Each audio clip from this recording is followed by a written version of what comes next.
So, ladies and gentlemen, today we have a very, very, very special guest.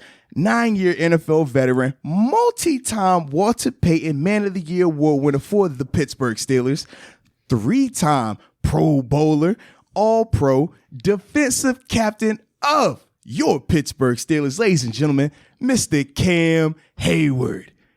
What up, Cam? Wow, you went for it right there, didn't you? I'm just saying, bro, like, you are big time. Everyone knows this, man. Man, I can't wait to do your eulogy. I'm gonna have everything. Look, man, I'm just very honored to hear your voice on this podcast right now, man. This is a rare occasion, man. You big time, baby. Man, all you gotta do is ask. I'll be there, no matter what. I like it, bro. So, speaking of asking questions, and we're gonna hop right into it now. You were recently named to your 3rd Pro Bowl, man. So, first off, major congratulations on that. Definitely deserved it, man. So, just talk about what does that honor mean to you, man? Man, it's I remember early on in my career. You remember I used to be bummed. So you think every year you work so hard for it and you put in all this time, and when you come up short and you feel like you don't get recognized, these days even mean more now. More to my family because they know I sacrifice a lot. I put a lot into this game to be recognized as a guy that, very high at his position. I'm very thankful for that. Yeah, absolutely, man. And firsthand, definitely have seen the grind that you put in over the years. And I remember even when it was a simple classification thing of being considered a DN versus a D tackle, like all of that stuff factored into it, man. So it's definitely good to see you getting the honors and respect that you deserve amongst the league, man. I appreciate it, my dude. No doubt. And being that you are one of the, I feel like, best teammates ever, bro, like from the heart. Yeah. Just talk about what's that like too, man, seeing some of your teammates getting that honor as well, man. Young guys like TJ, obviously Minka in the back, man, getting the Pro Bowl nod. Man, I couldn't be more happy for those dudes. There are even more deserving guys. Bud, I thought had an unbelievable year. Joe, I think we had a lot of guys that were very deserving of this, Pro Bowl nod. But, for, Minka and TJ, TJ should be up for Defensive Player of the Year. Absolutely. That dude's been killing it. And, to have a guy like Minka, who can write a better story than, being in a crappy situation in Miami and then, turning the Steelers organization around when things weren't going right early on. Man, when they write that Disney movie about him, it's going to be nuts. No question. I just hope I got a part in it. Hey, Cam, Deke here. Who was your biggest mentor coming into the league that first year or two, maybe, on the team, whether it's a player or coach? And what did they teach you? Was there some type of lesson that you take away from them still? I've had a lot of great mentors, whether it was Brett Kiesel, when I first got in, and Troy. Troy kind of, I was known when I first got here to be a little bit rough on the edges, but Troy kind of told me, even though we play a violent sport, you can still have a lot of fun with it. And I think Troy, he didn't have to say a lot, but you knew he enjoyed the game he loved. And that's just what I've tried to do throughout my career. Moats has taught me a lot, but I can tell you when we in training camp, we would have a lot of laughs all throughout camp. And gotta laugh through it, boy. You already know. You got to have fun with this game. If you don't have fun with this game, you're in the wrong league. This game will wear on you and beat you down if you don't, learn to have fun. That's good to hear, man. And that's both mentally and physically, man. Like you gotta laugh, boy. You gotta laugh. Now, yes, sir. Being, like you said, man, you being the captain of this team, man, being the captain for multiple seasons now. This year, it's been a ton of adversity for you guys. I mean, dating back to training camp, obviously with Coach Drake passing away, the different injuries that you guys have had to overcome, the ebb and flow of the season in terms of wins and losses. So just talk about, as the leader of this team, how you've been able to keep the guys focused on the task at hand. I think, when you get through these losing spats and, you're trying to bounce back in a big way, the main thing you could do is set the example. I don't want them to see me fault and think that, I don't think we have a chance in any game. I'm, when I come to work, I come full tilt. It's 100% of me all the time. I know we had fallen short early on in the season. We were trying to bounce back. But the best thing you do is be consistent. And I've learned that from Mike T. Mike T's been consistent throughout this whole year. And I think it's allowed us to bounce back in that approach, not getting too high on ourselves, not getting too low on ourselves, understand that every week we got a shot at this. No, that's good, man. Now, how do you view, whether it's the game of football or even life in general, going back to maybe whenever you were coming in as a rookie, your younger days versus now? Because I know a lot has changed outside of football. You have a family now. Just how has that changed? I don't know if it's like as obvious as maybe we think. Can you explain how your mindset has changed through all this and how you view football and life? Man, I think football and life have gone hand in hand for me. Whether it's, not playing early on and learning how to have patience, and then having kids and learning how to have more patience. And I think as you become a leader on this team, everybody goes at their own pace. But learning how to communicate better, coming in as a young guy and just listening as a young guy. I think that can be a lost skill, especially in the NFL. Most times guys want to, are quick to do this, quick to do that, instead of asking the right questions or listening to the right answers. I always think that, being a Steeler, it's an open book test. They're going to give you all the answers. It's what you do with those answers that matters. So, I've been pretty blessed to, I applied that to, my life, whether it's my relationship with my wife and, my kids, sometimes I don't need to be spouting off of the mouth. My wife, most of the time, got the right answers.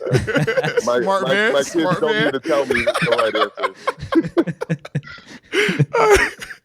I like it, man. See, Cam always dropping gems, man. Hey, you listen to Cam, and he gonna point you in the right direction, baby. I'm gonna try. I'm gonna try. It's not 100%. Let's not do that. I like it, bro. Now, everybody in Pittsburgh knowing, and also league-wide, man, your reputation speaks for itself in terms of your community work, man. You're what we call a big dog in the community. So just talk about your Heyward House Foundation and where the inspiration come for you to give back, and ultimately talk about some of the events that you do as well. Yeah, it started about 6 years ago where, wow, I can't believe I'm saying 6 years. It's been a while. But it started, me and my family wanted to start a foundation. We set on the Heyward House. We work with underprivileged children and also people who deal with, cancer and brain tumors just because of my dad. We've been able to affect a lot of people and help a lot of people, whether it's, we do a birthday club with Arthur has attended, where Dave and Buster's, baby. Yes. And you can tell those kids are excited, bro. And we get some kids from either, a company called Kids Voice that, helps kids and sponsors kids that need proper representation through the legal system, whose parents are involved in certain different things, or Boys and Girls Club. We've gotten a lot of kids from that, they just want to have a good time and, interact with different Steelers. And we celebrate their birthdays, which is huge. And those kids just go wild, man. I've seen Moats get beat in a good game of air hockey too. But we just do a lot, man. And I'll tell you two things we've worked on exclusively this year. We've worked with this company called Blessings in a Backpack, that provides meals for after school for kids. And we were able to do it throughout an entire school this past year, which was awesome. So no kid had to feel like they were embarrassed that they were taking food home. Yeah. Everybody got meals this year. That's tight, bro. And then the last thing I would say is Craig's Closet, and that's dear to my heart because it deals with my dad. Throughout his entire time, high school to college, he had one suit.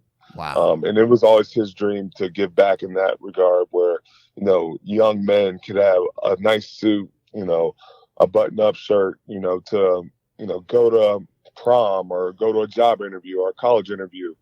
Because, you look good, you feel good. You feel good. If you play sports, you're going to play good. So, Absolutely. It all goes hand in hand. Now, man, and going back to that your event that you have at Dave & Buster's, now, correct me if I'm wrong, but you've done that on your birthday before as well, correct? I have. Yeah. It's always around my birthday. Right. And that's the thing that I always thought was so dope. It's like most guys, when you make it to this level, like you want to do your birthday, you want to do it big, take a trip somewhere. It's all about you. But the fact that you do it the exact opposite, you're like, nah, don't worry about me. Let me help other people out. Let me, bring these kids up here. And for me, man, some of the kids that I've met at that event, I still keep in touch with through social media, man. So it's definitely dope. And I am undefeated in all the games I play too. Just throwing that out there. No comment. Now, Cam, do you have a favorite Mike Tomlin story? Oh, favorite Mike Tomlin story, man. I tell you, this is my favorite, like Cam Heyward and Mike Tomlin approving story or disapproving story. We're playing Indy there, and I think it's like my rookie year, and I'm not really playing that much, but I get a chance to go in. I play a couple plays, and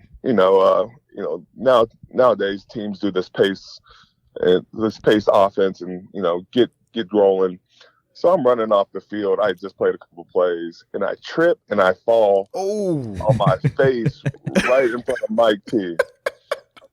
And the look I got for him, man, you would have thought they would have cut me right after that. Man, it was wild. And as a rookie, you're just like, please don't let me do this again. Like, after that, I've learned to be very careful coming off that field. Hey, Coach T, though, he'll give you a look now. He don't have to say nothing. His look speaks 1,000 words, man. And I think he put it up on the big board the next day and embarrassing me in front of everybody. The disrespect. Yes, I felt terrible about it. I like it. No. Before we let you go, man, we ask everybody that comes on this question, man. So just talk about your welcome to the NFL moment, bro. I would say my rookie year, my first game, we're playing Baltimore, and we had just come off losing the Super Bowl to Green Bay. And so I don't know what to expect. And I'm watching the game. This game we got blown out, man. Versus Baltimore, and that's a big rivalry. So I'm like, all right, it's gonna be a hard hitting game. And I see, Haloti Nada, he clotheslines Rashard Mendenhall, and I'm like, dang, am I in the right sport? I don't know if I'm physical enough. Man, there were a lot of plays that were very physical, and that's when you could really still hit. So, I'm glad that I got past that moment because after that, I was ready to go. I like it. But my first game, I was like, dang, these dudes can hit. Yeah. And like you said, though, back then, man, in 11, you definitely could still hit it. The rules were not like how they were now, man. Yes, you could use the crown of your helmet and, they were looking for blood back then. Oh yeah, and look, you'll make ESPN, man. They would have highlighted those plays, man. Yes, hands down. Hey man, always good talking with you, man. We definitely appreciate you. Congratulations again on that Pro Bowl nod, man. It's a big appreciate thing. It, my dude. And man, just stay healthy and keep balling out, man, and being great, bro. Absolutely, bro. Yes, Thanks sir. for coming on. Thank you. Appreciate you guys. Love being on. No problem. No doubt, bro.